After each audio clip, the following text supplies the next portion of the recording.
Ni impanuka ikomeye cyane, ni impanuka ikomerekeyemo abasaga 10, batatu bahita bitaba Imana. Iyi mpanuka ibereye mu karere ka Nyarugenge, mu murenge wa Muhima, mu mudugudu w'Impara, mu karere ka Nyarugenge niho iyi mpanuka ibereye. Iyi mpanuka yashenguye imitima ya benshi, iyi mpanuka yarijije abanyarwanda benshi cyane.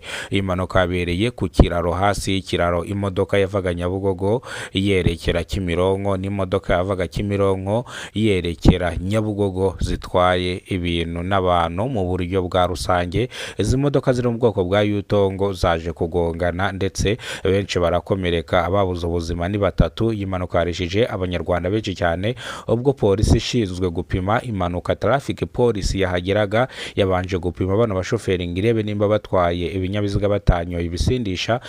Polisi bapimye basanga banyoye ibisindisha, ariko basobanura uko byagenze. Umwe wavuga Nyabugogo yafashe feri arimo akata yerekeza Kimironko, undi yararimo ava Kimironko yerekeza Nyabugogo, nibwo kugenda umwe agikata undi bahita bakubitaniramo hagati. Nibwo rero iyi mpanuka yahise iba, ariko iriza abanyarwanda benshi cyane. Ni mu gihe abakozi batwaraga Yutongo bamwe bahagaritswe bitewe nuko bakoraga amakosa agiye atandukanye. Abakomerekeye mw'ino mpanuka bajyanywe ku bitaro bya Muhima kugira ngo bitabweho n'abaganga nabo bataza kuhaburira ubuzima.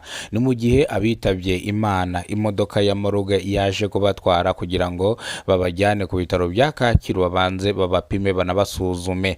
Ni mu gihe rero polisi ishinzwe impanuka yo mu muhanda traffic police ishishikariza abashoferi kujya batwara ibinyabiziga neza, badafite umunaniro, badafite stress, kandi ikindi batanyoye ibisindisha, dore yuko iyi mpanuka yabereye hano ku Kinamba yarijije abanyarwanda benshi cyane. Abandi batangira kwifata ku munwa, urujya n'uruza rw'abantu bahise baba benshi hano ku Kinamba bashungamirije kubera ibyabereye hano ku Kinamba mu karere ka Nyarugenge, umurenge wa Muhima, akagari na Karugenge, umudugudu no w'Impara niho byabereye. Nimba rwo bwa mbere ugeze kubona muyoboro, kora subscribe, ufungura inzogera kugira ngo uzajye umenya byinshi dukora hano mu gihugu cy'u Rwanda, kandi ubibonere ku gihe. Nge mwarimo mubana cyangwa nge mwumva kwa zino mikoro, nitwa Kidasamura, urw'inkorogoto bakora rugakonkoma.